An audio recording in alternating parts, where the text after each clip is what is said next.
Bapak Ibu, saya lanjutkan dengan keterampilan apa yang dibutuhkan di era revolusi industri keempat ini yang sekarang sudah berjalan. Jadi ada beberapa keterampilan yang diharapkan dikuasai oleh sumber daya manusia sekarang, yaitu pertama adalah complex problem solving. Jadi complex problem solving ini adalah kemampuan bagaimana seorang itu untuk bisa memecahkan permasalahan.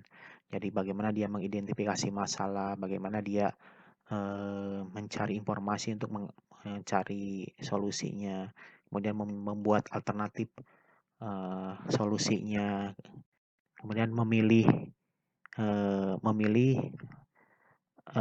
mana solusi yang terbaik. Nah, ini yang memilih solusi yang terbaik itu termasuk ke dalam judgment and decision making. Jadi itu merupakan bagian dari problem solving, uh, kemampuan problem solving. Kemudian yang kedua adalah critical thinking. Critical thinking itu adalah kemampuan berpikir secara rasional, tapi lebih mengarah kepada bagaimana merumuskan strategi, kemudian jelas berbasis pada tujuan dan mempunyai alasan-alasan rasional. Jadi itulah critical thinking. Jadi sudah fokus pada tujuan yang ingin dicapai. Kemudian kreativitas ini adalah keterampilan yang mengarah kepada kemampuan untuk berinovasi. Nah, kemudian tadi judgment and decision making atau kemampuan untuk memutuskan masalah sudah tadi dijelaskan dalam yang berhubungan dengan complex problem solving. Kemudian selanjutnya di masyarakat ke depan itu lebih mengarah kepada tujuan ke orientasi ke servis pelayanan. Jadi pada saat masyarakat 5.0 di mana terjadi perubahan dari ruang publik ke ruang privat, jadi semua orang itu mempunyai kemampuan untuk berekspresi, semua mempunyai kemampuan untuk mencari kesempatan, opportunitiesnya, kesempatannya bisa dikembangkan oleh sendirinya. Tentunya ketika dia menghasilkan ide, menghasilkan jasa, menghasilkan produk, kalau servisnya bagus, maka kemungkinan banyak orang yang menggunakan, maka dia bisa survive di masa yang akan datang. Jadi orientasinya kepada service. Kemudian kemampuan untuk menegosiasi. Jadi menyampaikan pendapat, kemudian mempengaruhi pemikiran orang lain, itu merupakan satu hal yang dibutuhkan di masa revolusi industri kelima ini. Kemudian ada kemampuan flexible cognitive flexibility, yaitu ini adalah kemampuan bagaimana orang itu bisa mengeneralisasi pengetahuan, kemudian memberikan respon, dan juga ada kemampuan dari diri orang tersebut adalah untuk melakukan self regulasi, regulasi sendiri, sehingga dia ketika menghadapi suatu perubahan, menghadapi suatu kondisi yang berubah, dia responnya tidak responsif, tapi dia mempunyai kematangan meregulasi dirinya untuk memberikan respon yang paling optimum. Kemudian ada emotional intelligence. Nah, nih emotional intelligence ini adalah kemampuan untuk mengendalikan emosinya, baik diri sendiri maupun orang lain. Nah, kemudian kemampuan untuk melakukan evaluasi. Jadi itulah disebut dengan emotional intelligence. Kemudian ada kemampuan-kemampuan yang lain, yaitu adalah kemampuan untuk berkoordinasi, kemampuan untuk mengelola orang, misalnya mengatur, merencanakan, mengarahkan sumber daya manusia. Jadi itu adalah keterampilan-keterampilan yang dibutuhkan pada kondisi revolusi industri 4.0. Nah, bagaimana dengan revolusi industri 5.0? Nah, ini sebetulnya hampir sama dengan 4.0, tapi ada pengembangan. Jadi yang pertama ada empati. Jadi empati itu adalah kemampuan dari seseorang untuk mempunyai merasakan emosi orang lain, merasa simpati dan mencoba untuk menyelesaikan permasalahannya, dan dia bisa melihat, bisa merasakan atau mengambil suatu pemikiran berdasarkan perspektif orang lain. Nah, ini emotional intelligence tadi sudah disama dengan kemampuan di revolusi industri 4.0 ya tadi melakukan bisa mengendalikan emosi, bisa baik orang lain maupun diri sendiri bisa melakukan evaluasi. Dan kemudian yang ketiga ini komunikasi. Jadi pada saat revolusi 5.0 ini bahwa karena dia berubah dari ruang publik ke ruang privat, maka kemampuan komunikasi yang harus dibangun pun harus efektif.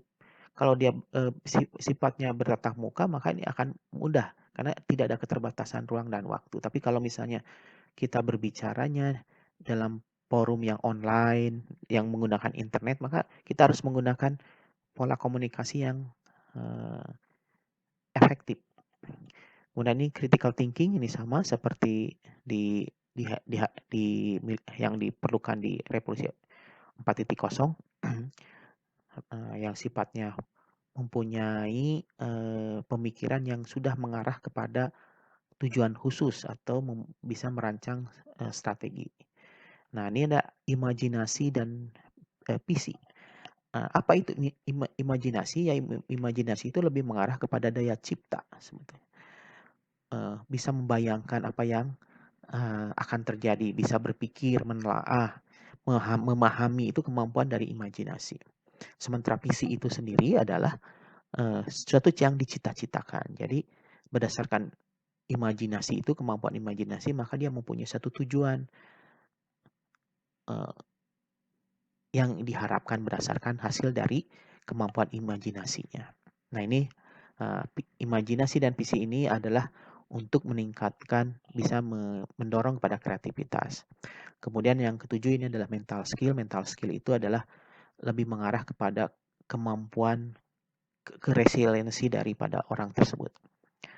Kemudian yang terakhir adalah lifelong learning. Jadi lifelong learning ini adalah tadi harus mempunyai kemampuan untuk belajar sepanjang hayatnya. Karena ketika dia menghadapi perubahan, maka dia harus bisa belajar untuk beradaptasi terhadap perubahan tersebut. Maka setiap waktu maka dia harus bisa mampu untuk belajar. Dari hasil belajarnya itu, maka dia bisa beradaptasi dengan perubahan yang terjadi. Nah, pada skill evolusi industri 5.0 ini ada beberapa hal yang memang lebih spesifik dibandingkan revolusi industri di 4.0. Karena pada revolusi industri 5.0 ini sudah terjadi personalisasi manusia dengan teknologi, di mana di sana banyak dibantu oleh yang sifatnya otomatisasi, robot dan lain-lain, drone dan lain-lain. Makanya kemampuan di revolusi industri 5.0 ini lebih banyak kepada humanisme. Jadi kemampuan empati, emotional intelligence, kemampuan komunikasi ini lebih kepada humanisme. Ini jadi tujuannya adalah untuk mengoptimasikan proses otomatisasi yang terjadi. Nah, sekarang itu adalah variabel pertama, perubahan, faktor perubahan yang kita harus hadapi dan perubahan apa yang terjadi. Nah, sekarang adalah yang kedua adalah mengenai pandemi COVID. Nah, ini pandemi COVID ini menyerang secara global. Jadi COVID ini adalah merupakan suatu virus yang menyebabkan influenza yang sebetulnya merupakan suatu penyakit yang bisa sembuh sendiri asal ketika muncul antibodi yang bisa memerangi dari virus tersebut. Akan tetapi virus ini adalah virus jenis yang baru. Dari hasil penelitian di Indonesia itu ada 3 jenis virus yang berasal dari daerah Eropa, daerah Arab, kemudian dari Singapura. Dan Singapura ini berasal dari Wuhan. Jadi ada yang berhipotesis bahwa kalau terkena COVID, terinfeksi COVID, maka bisa terinfeksi lagi, bisa muncul lagi gejalanya karena ada kemungkinan dari virus yang berbeda. Dan salah satu obatnya adalah dengan vaksin. Tapi vaksin sampai saat ini belum ditemukan. Bahkan diprediksi paling cepat tahun depan atau 2 tahun lagi untuk yang internasional. Kalau Indonesia mungkin paling cepat 5 tahun bisa diproduksi dalam negeri atau sampai 10 tahun. Oleh karena itu maka, salah satu caranya adalah untuk menghindari terjadinya, tertular itu adalah dengan physical distancing, social distancing. Itu salah satunya cara sebelum ada, vaksin. Oleh karena vaksin itu baru didapatkan 2 tahun lagi atau 5 tahun lagi, maka kemungkinan bahwa, eee, kondisi seperti COVID-19 ini adalah kondisi yang dalam periode yang lama. Makanya kita harus beradaptasi, mengubah perilaku kita menyesuaikan dengan, kondisi COVID-19 ini. Nah, apa yang terjadi ketika adanya pandemi ini, maka tadi ini mendorong mengakselerasi kita beradaptasi dengan revolusi industri 5.0. Jadi di sini asalnya bisa tatap muka, sekarang harus, dengan daring.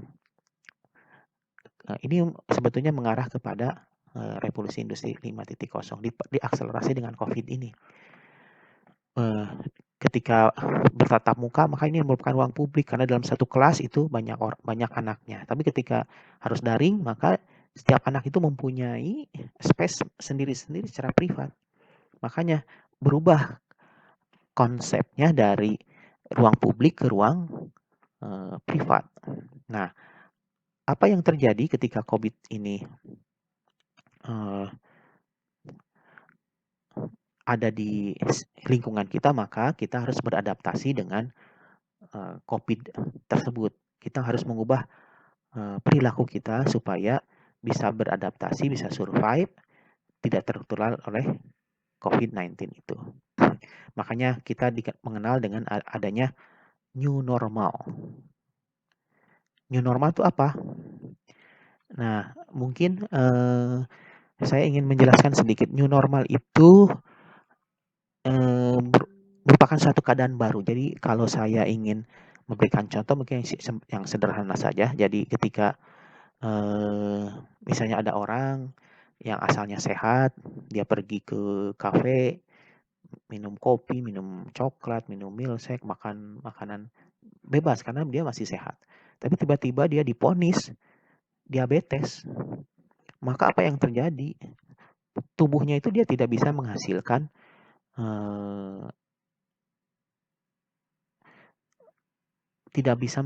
enzim yang berperan untuk mengubah glukosa menjadi glikogen. Nah, oleh karena itu maka dia, mempunyai kondisi yang berubah dari asalnya sehat menjadi diabetes. Itu yang disebut dengan new normal. Maka apa yang dilakukan? Dia harus beradaptasi dengan kondisi new normal itu.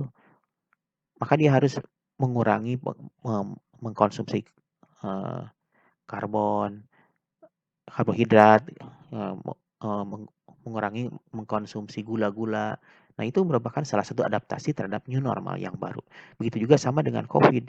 Supaya kita tidak tertular, maka kita harus melakukan social distancing, physical distancing, harus sering cuci tangan, supaya kita tidak terinfeksi oleh virus tersebut. Jadi, perubahannya apa yang terjadi tadi? Ada social distancing, kita mengurangi bertemu, bertatap muka, pembelajaran menjadi berubah dari offline menjadi online.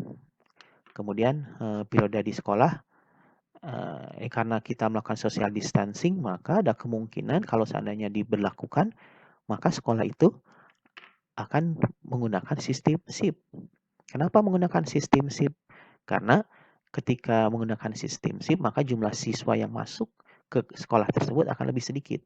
Sehingga ini akan mudah untuk memanajemennya, mengaturnya. Kemudian ada ruang untuk bisa melakukan social distancing. Nah, ada kemungkinan bahwa apakah dengan pembelajaran daring ini atau dengan blended learning menggabungkan antara daring dengan offline itu lebih efisien atau tidak? Nah, ini akan mempengaruhi pola perkembangan konsep sekolah ke masa yang akan datang. Jadi pembelajaran dengan adanya COVID ini lebih mengarahkan kepada literasi dan kecakapan hidup.